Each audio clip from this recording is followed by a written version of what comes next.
액션 let's go 저 건물을 찾으러 Assalamualaikum warahmatullahi wabarakatuh. Hai semuanya, saya Raisa Alia Nur Ajima dan di sebelah saya ada Ajijah, dia adalah sepupu saya. Nah, pada kesempatan kali ini saya ingin melakukan wawancara yaitu mengenai pembayaran melalui digital. Yuk langsung aja kita tanya. Nah, Jijah tahulah pembayaran melalui QRIS? Tahu? Jijah berminatlah untuk terus melanjutkan pembayaran melalui QRIS tersebut. Berminat?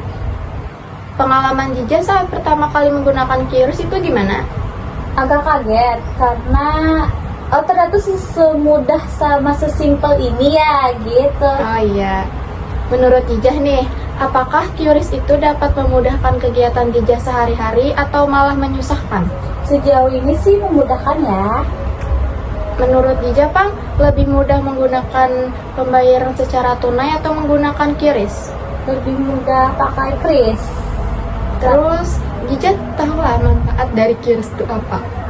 Tahu manfaat itu lebih cepat, lebih mudah, sama lebih fleksibel aja sih. Iya. Terus, metode pembayaran apa yang sering Jijah lakukan dalam kehidupan sehari-hari? Karena saya orangnya cashless ya, jadi saya pakai kris biasanya. Oh iya. Apakah Jijah sering menggunakan aplikasi sejenis e-money dalam pembayaran setiap transaksi? Sering, Pakai aplikasi apa Jijah biasanya? biasanya pakai Dana, pakai Bank Mandiri, sama pakai ShopeePay. Oh. Terus menurut Jijah, Pang, seberapa ketat keamanan dalam menggunakan QRIS? Ketat banget ya, soalnya kan itu harus pakai kode. Masuknya tuh pakai kode juga? Iya, pembayar juga pakai kode. Iya. Apakah keluhan yang Jijah hadapi dalam jenis pembayaran yang Jijah gunakan sekarang? Keluhannya sih kadang jaringan, sama orang-orang kan belum semuanya ya menerapkan sistem kris ini. Oh, jadi ada beberapa warung yang belum pakai sistem itu gitu ya? Iya, betul. Terus di saat Jijah ingin melakukan pembayaran melalui QRIS, tetapi jaringan di sekitar kita itu lemah, apa tanggapan Jijah tentang hal itu? Bawa uang itu aja sih, uang cash. Buat jaga-jaga. Jaga-jaga. Terus nih, menurut Jijah lebih boros menggunakan QRIS atau uang tunai? Lebih boros kris sih, soalnya kan itu gak berasa ya, Oh, ngeluarin iya. uangnya. Tidak berwujud nyata gitu. Iya, betul. Nah, yang terakhir, Jijah merekomendasikanlah QRIS ini kepada orang lain.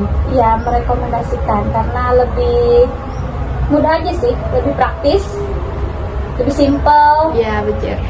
Oke deh, selesai sudah wawancara kita pada hari ini. Saya sangat berterima kasih kepada Jijah yang sudah meluangkan waktunya. Wassalamualaikum warahmatullahi wabarakatuh. Dadah. Assalamualaikum warahmatullahi wabarakatuh. Di sini Ulun hendak mewawancarai Papa Ulun tentang aplikasi elektronik money yang berupa QRIS. Sebelumnya Pian tahu aplikasi tentang QRIS ya? Bagaimana pengalaman Pian saat pertama kali menggunakan QRIS?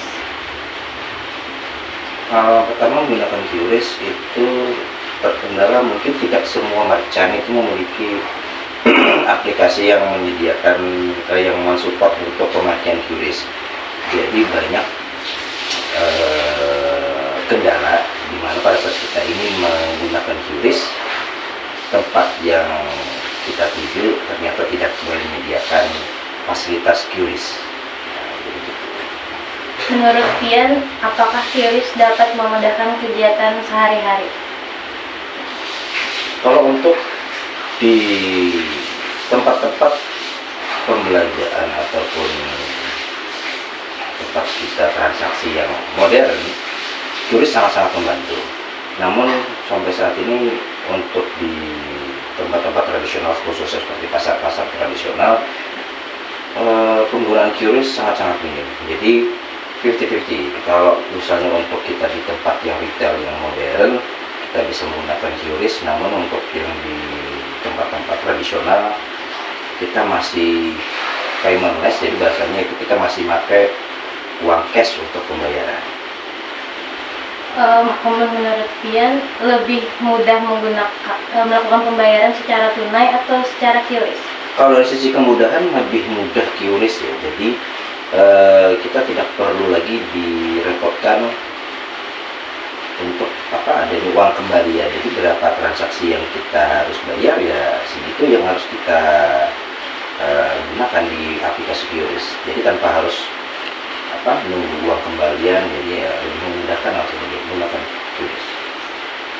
Karena Pian sering menggunakan QRIS, menurut Pian seberapa ketat keamanan dalam penggunaan QRIS? Untuk security daripada QRIS, QRIS kalau di term yang saya gunakan, saya menggunakan QRIS dari Livin Mandiri. Jadi pada saat kita menggunakan QRIS itu harus menggunakan, pertama bisa menggunakan PIN yang cuma kita yang mengetahui, yang kedua bisa menggunakan sidik jari dari kita, dan itu hanya kita yang bisa mengakses, jadi tidak bisa diakses orang lain. Namun kelemahannya QRIS, kita harus lebih berhati-hati dalam menyimpan data yang kita gunakan di handphone, karena kalau sampai handphone atau data kita itu hilang, itu bisa menyebabkan QRIS digunakan untuk hal-hal yang merugikan kita itu sendiri. Nah, di saat Pian melakukan pembayaran melalui QRIS lah, tetapi tiba-tiba jaringan di sekitarnya itu melemah atau kayak gangguan gitu, jadi tanggapan Pian apa? Gitu. Ya kita kembali lagi, akhirnya pada saat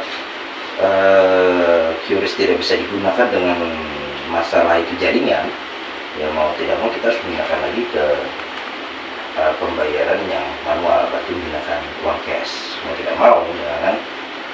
Ya karena QRIS sendiri harus menggunakan jaringan yang optimal. Kalau tidak optimal, ya kita tidak bisa diakses. Gitu. Menurut Pian lebih boros penggunaan QRIS atau uang tunai? Saya rasa sih sama aja sih antara QRIS dengan uang tunai, tergantung daripada kita yang memanage uang tersebut.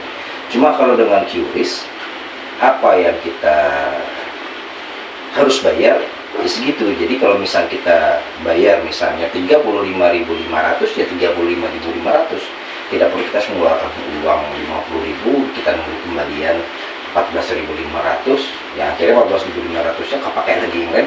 Kalau dari sisi itu ya mungkin lebih ide QRIS, namun kembali lagi pada si pengguna, karena dengan kemudahan dari aplikasi QRIS tersebut ya teknologi ada di dalam genggaman, tinggal klik bayar, yang boleh nggak ada saldonya sih, kalau nggak ada saldonya mungkin bayar juga ya kan. Ya itu ada sisi baiknya, ada sisi negatifnya. Dari semua tanggapan Pian tadi lo tentang QRIS, apakah Pian merekomendasikan QRIS itu kepada orang lain?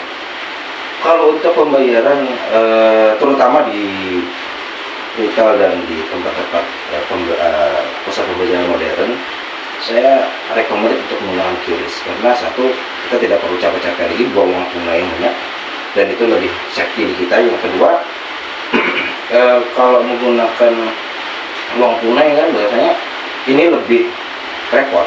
Tapi kembali lagi, kalau saya secara pribadi, saya lebih senang untuk menggunakan uang cash ketimbang QRIS. Kenapa? Karena apalagi khususnya di daerah Kalimantan, di beberapa daerah, terkecuali kota-kota besar seperti Banjarmasin dan sekitarnya, kalau kita sampai ke daerah, ada beberapa jaringan yang down, ya akhirnya kita nggak bisa menggunakan QRIS itu sendiri, dan beberapa merchant di tempat-tempat di daerah itu tidak menyediakan QRIS. Jadi akhirnya kembali lagi, akhirnya untuk di daerah-daerah kita menggunakan uang cash untuk pembayaran. Jadi ya kalau saya sih lebih senang, ya tergantung sih, kalau di tempat pembelajaran modern saya lebih senang QRIS, kalau di luar itu ya saya lebih senang untuk uang cash. Seperti itu. Selamat malam, Papa. Selamat malam. Aku ada tugas dari guru untuk mewawancarai orang tua tentang penggunaan pembayaran aplikasi QRIS. Ya. Apa bisa aku minta waktu Papa sebentar untuk menjawab pertanyaan yang akan kuberikan? Ya bisa, silakan dimulai. Ya, pertanyaan yang pertama, apakah Anda mengetahui pembayaran melalui QRIS? Apa sih QRIS itu? Oke, QRIS itu adalah pembayaran digital melalui QR code atau quick response code untuk melakukan transaksi seperti itu. Oke. Pertanyaan kedua, bagaimana pengalaman Anda pertama kali menggunakan QRIS? Pengalaman saya cukup berkesan karena pembayarannya cukup simpel dan praktis. Oke, pertanyaan yang ketiga, apakah Anda tahu manfaat dari QRIS? Oke, manfaat QRIS itu adalah yang pertama, memudahkan dan mempercepat melakukan transaksi. Kemudian yang kedua, menghindari penggunaan uang palsu yang akhir-akhir ini marak terjadi.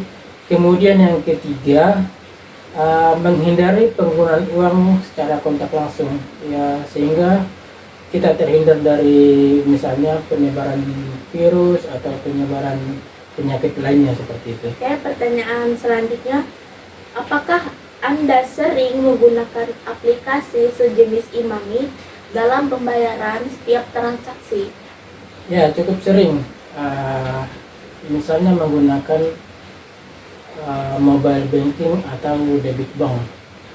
Yang biasa kita gunakan adalah seperti pembayaran PLN, kemudian pembayaran PDAM, pembayaran IndiHome, dan juga untuk melakukan top up ke e-wallet dalam melakukan transaksi jasa seperti itu. Baiklah, pertanyaan selanjutnya, menurut Anda seberapa ketat sih keamanan dalam menggunakan aplikasi QRIS? QRIS itu sudah pasti cukup aman karena sudah diawasi oleh BI atau Bank Indonesia dan juga sudah menggunakan standar internasional gitu. Menurut Anda, bagaimana jika suatu saat nanti terjadi penghapusan sistem pembayaran tunai secara menyeluruh dan digantikan dengan pembayaran elektronik atau e-money? Hal itu bisa saja terjadi, tetapi harus diingat harus mempersiapkan segala infrastrukturnya. E-money ini harus bisa mengakomodir semua lini, misalnya pembayaran pedagang-pedagang kecil yang di pasar tradisional, apakah itu bisa sudah di-cover. Kemudian misalnya pedagang bakso keliling, apa bisa mengakomodir. Kemudian pedagang-pedagang atau penjual jasa seperti tukang cukur dan lain sebagainya. Nah, itu harus dipastikan seperti itu. Oke, pertanyaan terakhir, apakah Anda merekomendasikan QRIS kepada orang lain? Mengapa? Ya, saya akan rekomendasikan karena seperti yang saya bilang tadi, untuk menghindari penggunaan uang palsu dan juga menjaga keamanan transaksi kita seperti itu. Oke, baiklah, terima kasih Bapak atas waktu yang diberikan dan jawaban yang sangat bermanfaat ini. Oke, terima kasih. Semoga penggunaan QRIS ini dapat dipahami apa kendalanya, apa untung ruginya dalam pelaksanaan sehari-harinya seperti itu. Permisi Kak, boleh minta waktunya sebentar? Iya, boleh. Sebelumnya ini Ulun ada tugas dari guru untuk mewawancarai Pian tentang aplikasi pembayaran QRIS. Ya. Sebelumnya boleh perkenalkan nama Pian dulu. Perkenalkan, nama saya Dewi Oleh Rahman. Pertama, apakah Anda mengetahui pembayaran melalui QRIS? Iya, saya tahu. Pertanyaan kedua, apakah Anda berminat untuk mencoba atau terus melanjutkan pembayaran melalui QRIS? Ya, saya akan melanjutkan pembayaran melalui QRIS. Oke. Yang ketiga, bagaimana pengalaman Anda saat pertama kali menggunakan QRIS? Sangat memudahkan saya saat melakukan transaksi. Oke. Yang keempat, menurut Anda apakah QRIS dapat memudahkan kegiatan Anda sehari-hari? Sangat-sangat memudahkan dalam kehidupan sehari-hari. Oke. Yang kelima, menurut Anda lebih mudah menggunakan pembayaran secara tunai atau menggunakan QRIS? Menurut saya lebih mudah menggunakan pembayaran QRIS. Yang keenam, apakah Anda tahu manfaat dari QRIS? Tahu, dapat memudahkan kita dalam melakukan transaksi. Oke. Yang ketujuh, metode pembayaran apa yang sering Anda gunakan di kehidupan sehari-hari? Metode pembayaran melalui QRIS. Oke. Yang kedelapan, apakah Anda sering menggunakan aplikasi sejenis e-money dalam pembayaran setiap transaksi? Jarang-jarang. Saat kita ingin melakukan pembayaran melalui QRIS, tetapi jaringan di sekitar kita lemah, apa tanggapan Anda tentang hal itu? sangat mengganggu dan memperlambat transaksi. Menurut Anda, bagaimana jika suatu saat nanti terjadi penghapusan sistem pembayaran tunai secara menyeluruh dan digantikan dengan pembayaran elektronik? Menurut saya, pembayaran elektronik memungkinkan transaksi yang lebih cepat dan mudah. Apa keuntungan yang didapat jika kita menggunakan QRIS? QRIS memudahkan transaksi pembayaran yang cepat dan mudah. Cukup memindai kode QR dan pembayaran bisa langsung dilakukan tanpa perlu membawa uang tunai dan kartu debit fisik. Oke, pertanyaan ke-15, apakah Anda merekomendasikan QRIS kepada orang lain? Mengapa? Ya, saya akan merekomendasikan QRIS terutama bagi mereka yang sudah terbiasa dengan pembayaran digital. Oke, terima kasih atas waktunya. Apakah Ibu mengetahui pembayaran melalui QRIS? Ya, Apakah Ibu berminat untuk mencoba atau terus melanjutkan pembayaran melalui QRIS? ya, Bagaimana pengalaman Ibu saat pertama kali menggunakan QRIS? lebih praktis. Menurut Ibu, apakah QRIS dapat memudahkan kegiatan Ibu sehari-hari? Ya, Saat Ibu ingin melakukan pembayaran melalui QRIS tetapi jaringan di sekitar kita lemah, apa tanggapan Ibu tentang hal tersebut? dialihkan melalui ATM. Menurut Ibu, bagaimana jika suatu saat nanti tidak penghapusan sistem pembayaran tunai secara penyeluruhan dan digantikan dengan pembayaran elektronik e-money? Kurang setuju, soalnya tidak semua orang bisa menggunakan HP. Apakah Ibu merekomendasikan QRIS kepada orang lain? Ya, Mengapa? karena lebih praktis dan lebih efisien.